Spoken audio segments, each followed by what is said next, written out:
Super কাপের লজ্জার হার মোহামেডানের। North east ইউনাইটেডের কাছে ৬ গোল খেল তারা। হ্যাট্রিক করলেন আলাদিন আজেরাই, ম্যাচের সেরাও তিনি। সাদা কালো ব্রিগেডের বিরুদ্ধে এই বিরাট ব্যবধানে জয়ের ফলে সুপার কাপের কোয়ার্টার ফাইনালে উঠে পড়ল নর্থ ইস্ট। সেই সঙ্গে চূড়ান্ত হয়ে গেল সুপার কাপের কোয়ার্টার ফাইনালের ৮ দল।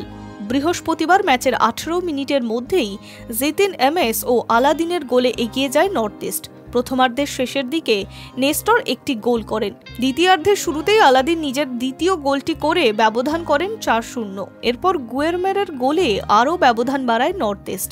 ম্যাচের একেবারে শেষ মুহূর্তে পেনাল্টি থেকে নিজের হ্যাট্রিক সম্পূর্ণ করেন আলাদিন। বস্তুত নর্থ ইস্টের আক্রমণাত্মক ফুটবলের সামনে কার্যত অসহায় মনে হচ্ছিল মেহরাজ উদ্দিনের তরুণ ব্রিগেডকে। লজ্জার হারের সাক্ষী থাকল সাদা কালো ব্রিগেড। মোহামেডান ক্লাবের অভ্যন্তরীণ ডামাডোলকে দায়ী করেছেন অনেকেই।